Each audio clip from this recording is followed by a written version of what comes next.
फरवरी का जब अंतिम सप्ताह आएगा 2024 में, तो रूस और यूक्रेन के बीच जो युद्ध शुरू हुए थे उसके 2 वर्ष भी पूरे हो जाएंगे। 2022 में ये शुरू हुआ था और देश में, उत्तर प्रदेश में चुनाव भी चरम पर था और सारी मीडिया यूक्रेन पहुंच गई थी। लेकिन सर, वर्तमान में देखें तो रूस यूक्रेन की जो युद्ध है उसकी स्थिति क्या है? क्या यूक्रेन को उस तरीके का सपोर्ट अब नहीं मिल पा रहा जो आज से 1-1.5 साल पहले उसे मिल रहा था? तो इसका असर क्या होगा? आगे रूस की रणनीति क्या होगी और यूक्रेन यहाँ से क्या कर सकता है? बिल्कुल अंकित, एक चीज़ जैसे आपने कहा कि 2 साल पूरे हो जाएंगे 2 महीने में हो, ये चीज़ सोचिए पहले चलता था वर्ल्ड वॉर के टाइम या बीच में। हालांकि अगर आपको याद हो पिछले साल जब ये युद्ध शुरू हुआ था अभी 1.5 साल पहले, तो उस समय मैंने ये भी कहा था कि आप पूरी एनालिसिस कीजिए कि जहाँ जहाँ अमेरिका इन्वॉल्व हुआ वर्ल्ड वॉर के बाद भी, जहाँ जहाँ, चाहे वियतनाम था, चाहे वो कोरिया था, चाहे आप अरब इसमें ले लीजिए, वहाँ लड़ाई हमेशा जो है सालों चलती। इराक में देखिए युद्ध चलता रहा, सालों चलता रहा। इराक में 10 साल, यहाँ अफगानिस्तान में 20 साल तक ये रहे। तो ये जहाँ ये रहे हैं कहीं कम नहीं हुआ है। और इराक और यूक्रेन और रूस का शुरू में तो लोगों ने समझा कि बस वन साइडेड, बस हाँ वन साइडेड हो जाएगा। एक तरफ यानी ऑस्ट्रेलिया है, एक तरफ यूक्रेन कुछ है ही नहीं इनके पास, नीदरलैंड वगैरह जैसी टीम है। बिल्कुल। तो इन्होंने सोचा कि जितना इतना बड़ा क्रीमिया पर कर लिया, यहाँ भी हो जाएगा। और लड़ाई ऐसे चलती नहीं है। और देखिए एक चीज़ और, जैसे हम बार बार बात करते हैं, हम भारत की अगर अपनी बात लेके चले, हमारा ही दुनिया में एक ऐसा देश है जिसने हर तरह की लड़ाई देखी है। बिल्कुल, हर तरह की लड़ाई देखने के बाद भी हिंदुस्तान बना रहा, बिल्कुल स्टेबल रहा। आप चाहे पहले लीजिए, चाहे वर्ल्ड वॉर लीजिए, चाहे उसके बाद की लीजिए, आप 47, 48 लीजिए, 62 लीजिए, 65 लीजिए, 71 लीजिए, 99 लीजिए, और हर तरफ से।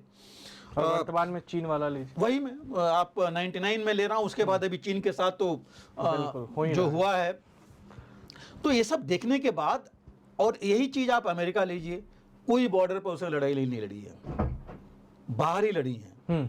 ठीक है, उनके 160 बेसेज अभी तक दुनिया में हैं जहाँ पर, लेकिन ये सारे बेसेज रहने के बावजूद अगर ऐसी चीज़ें हो रही हैं जो उनके कंट्रोल में नहीं है, इसका मतलब तो कुछ अलग ही दिखाता है।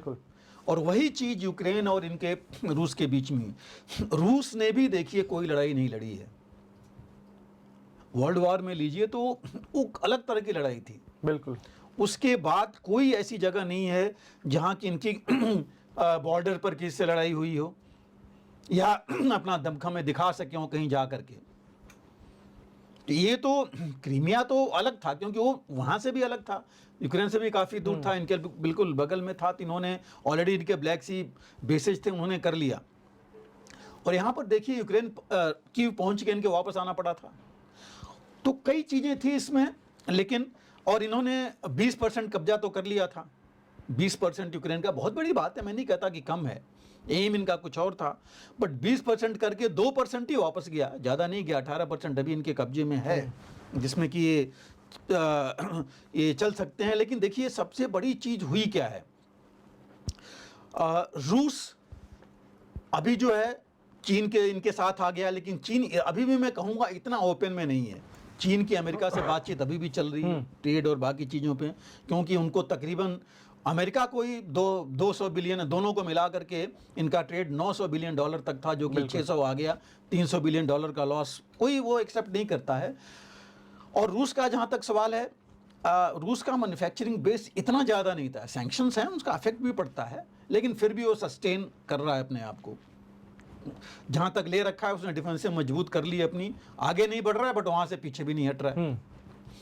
जहाँ तक इनका सवाल है, नाटो और इनका देखिए, अब अगर आप सही में देखिए, इतने वेपन्स एंड एमुनिशन जो आए हैं, आप अमेरिका के अब्राहम टैंक्स आए, चैलेंजर टैंक्स इंग्लैंड ने दिया, लेपर्ड टैंक्स जर्मनी के, पैट्रियट मिसाइल्स आई, हिमार्स से लेकर के इतने आर्टिलरी आई, लेकिन उसका कोई खास फायदा दिखाई नहीं पड़ रहा है, कोई अचीवमेंट्स आ नहीं रही हैं। जून में उन्होंने बहुत शुरू किया था अपना ऑफेंसिव, काउंटर ऑफेंसिव, वो कहीं आगे बढ़ा नहीं। तो ये सब कुछ चीज़ें हैं जो कि मैं नहीं कहूँगा कि ये लड़ाई जैसे हम पहले भी कह रहे थे यूक्रेन रशिया की नहीं है, रूस अमेरिका की एक तरह से लड़ाई हो गई है और उसमें अब कुछ नहीं हो रहा है, वहीं के वहीं बैठे हुए हैं।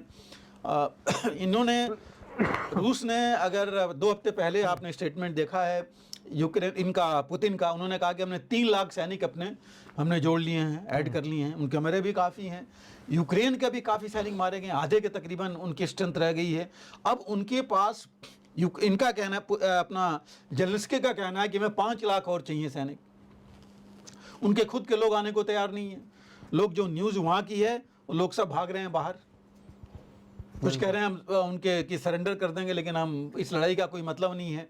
पब्लिक इनकी परेशान है, वॉर फटीक जो कह रहे हैं लोग, लड़ाई होने से लोग हार गए हैं, जो जनता है मनस्थिति उनकी जो है बिल्कुल टूट चुके हैं बिल्कुल, कि किस लिए 2 साल होने वाले हमें मिल क्या रहा है, 50% से ऊपर तो इंफ्रास्ट्रक्चर गया उनके यहाँ, बिजली पानी आप देखिए क्या हालत हो रही है इन जाड़ों में। बिल्कुल, तो ये सब चीज़ें लेकर के जो है वहाँ स्थिति बहुत भयावह हो गई है। उतना रूस में तो नहीं है अंदर, बट इधर तो हो गई है। जो आप देखिए अभी जो यूरोपियन यूनियन की बात कीजिए, हॉलैंड देखिए, हॉलैंड अपोज कर रहा है इनको। पिछली यूई बैठक में मीटिंग में उसने अपोज किया था जो मदद दी जा रही है यूक्रेन को। और जो क्वेश्चंस लोग खुद कर रहे हैं इन कंट्रीज में, इनके भी इकॉनमी की देखिए क्या हालत हो गई थी 2 साल में, इतना बुरा हाल हो गया था। अब वहाँ भी उनके खुद के जो जनता है वो क्वेश्चन कर रही है कि हम किस लिए इतने पैसे बर्बाद कर रहे हैं जब वहाँ कुछ हो ही नहीं रहा है, कोई चीज़ अचीव हो नहीं रही है। तो ये कुछ चीज़ें थी जो लेकर के वहाँ पर काफ़ी प्रॉब्लम चल रही है। और रूस का देखिए, रूस ने अभी बेलारूस में टैक्टिकल न्यूक्लियर वेपन डिप्लॉय कर दिए। इसका मतलब यूरोपियन यूनियन को खतरा और बढ़ गया जो पहले नहीं था। नाटो को एक तरह से उनको ही बढ़ गया, यूरोपियन यूनियन को बढ़ ही गया। पोलैंड ने खुद बोला था कि हमारे पास अब देने के लिए रह नहीं गया है, हम अपनी रक्षा करें कि यूक्रेन को दें। तो ये सब चीज़ें कुछ थी जो कि काफ़ी प्रॉब्लम है। और इनका स्टेटमेंट है यूरोप का कि यूक्रेन जो है अम्यूनिशन जितनी तेज़ी से आर्म्स अम्यूनिशन खर्च कर रहा है, उतना हमारे पास प्रोडक्शन की कैपेबिलिटी नहीं है।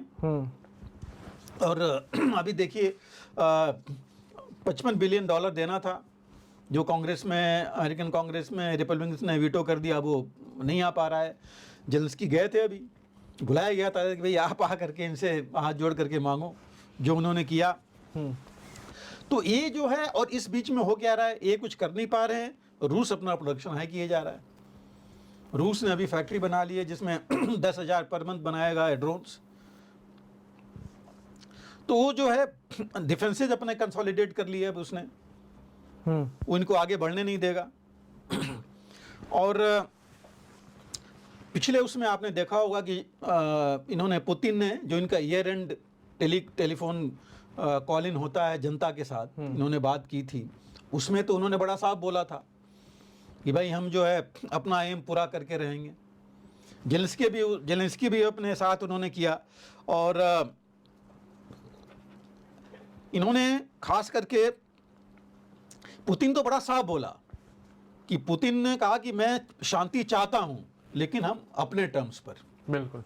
और मैं इसी को कनेक्ट करूं, अगर देखिए हम लोगों ने बात की इजराइल हमास में, वहां भी यही है, इजराइल शांति चाहता है, वो भी अपने टर्म्स पर चाहिए, और यहाँ पुतिन को भी अपने टर्म्स पर चाहिए। बिल्कुल।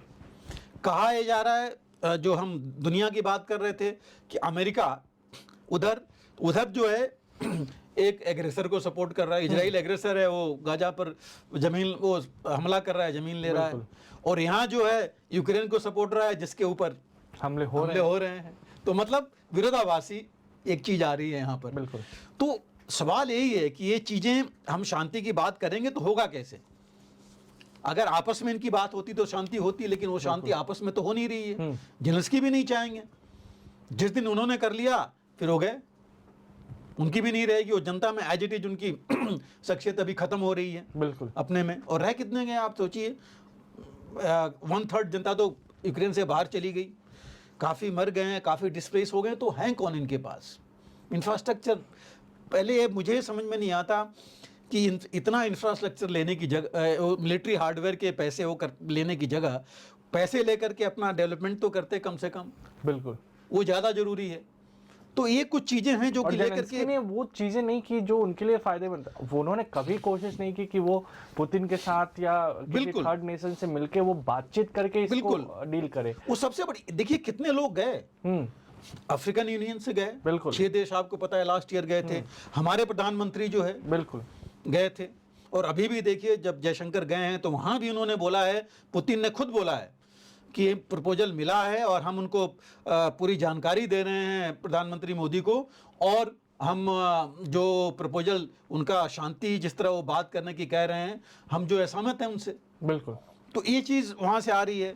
बैक चैनल डिप्लोमेसी, आपको पिछले साल आपको पता है कि अगस्त में 15 देश इकट्ठे हुए थे जद्दा में, जो कि इसीलिए कि बैक चैनल डिप्लोमेसी करने के लिए। वहाँ से भी देखिए हालांकि 4-5 महीने हो गए, क्या हो रहा है अभी तक उसमें इतनी न्यूज़ नहीं आई, लेकिन हाँ बैक चैनल डिप्लोमेसी वहाँ चल भी रही है।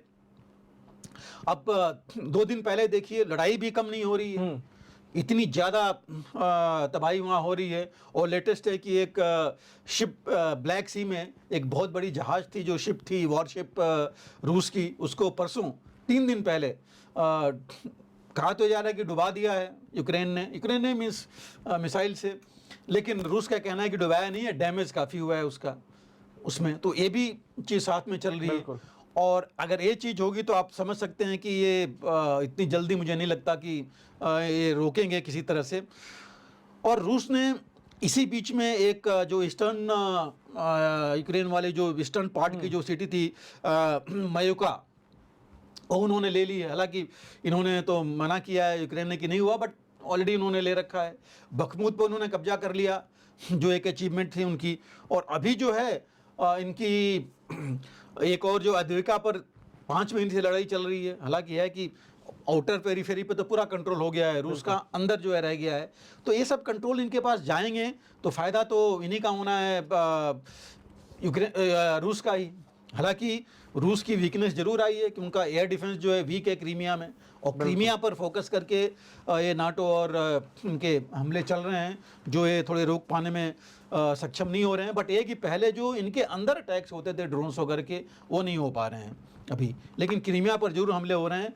तो ये कुछ पॉइंट्स हैं, और इसका भी मुझे नहीं लगता कि कोई हल आ सकता है अनलेस जो अभी है कि जेलेंस्की पहल करें, बजाय ये कहने के कि हम तो 1-1 इंच लेंगे, नहीं ले पाएंगे जिस तरह चल रहा है। बिल्कुल। और रूस आगे नहीं बढ़ रहा है, अभी तो बढ़ भी नहीं सकता। जो जिस समय की इस समय पूरा आपने देखा बर्फ पड़े हुए हैं, जा नहीं सकते। मैंने अभी बताया इतने इक्विपमेंट मिले। और देखिए इक्विपमेंट पर अगर आप डिटेल में जाएं, एक बहुत बड़ा क्वेश्चन मार्क है, प्रश्न चिन्ह ये वेस्ट के ऊपर, मतलब पूरा नाटो इंक्लूडिंग अमेरिका के ऊपर है कि उनके जो ये मेन टैंक्स हैं, मेन आर्म्स एम्युनिशन हैं, वो ले करके भी यूक्रेन कुछ नहीं कर पा रहा है जितना डैमेज होना चाहिए।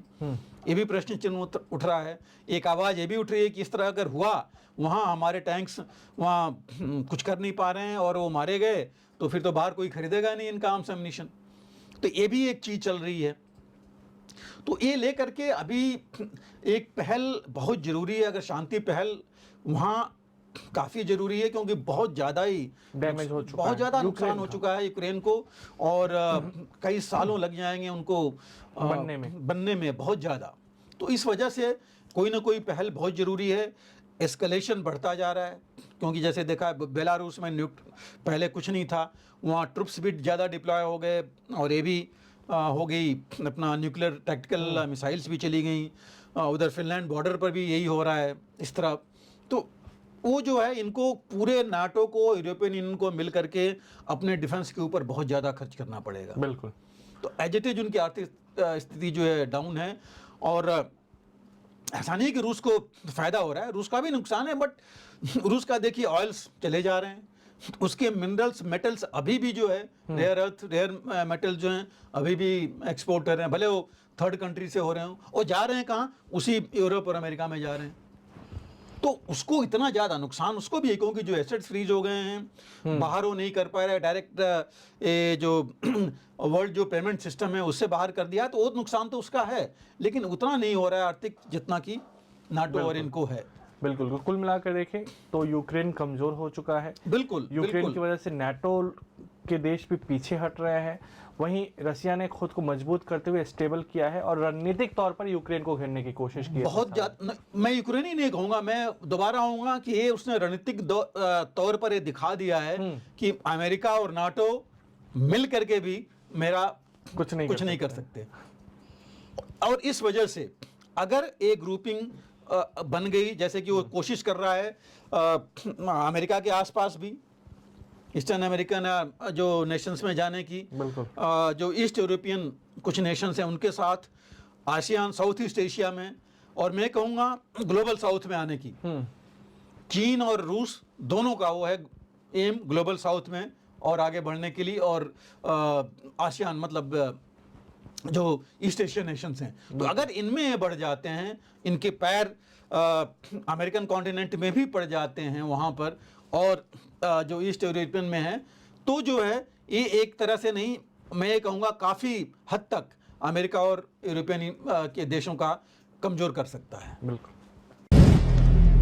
अगर आप भी लेना चाहते हैं देश दुनिया की तमाम जानकारी तो आज ही सब्सक्राइब करें हमारे चैनल को। साथ ही नीचे दिए बेल आइकन को जरूर दबाएं ताकि हर अपडेट आप तक पहुंच सके।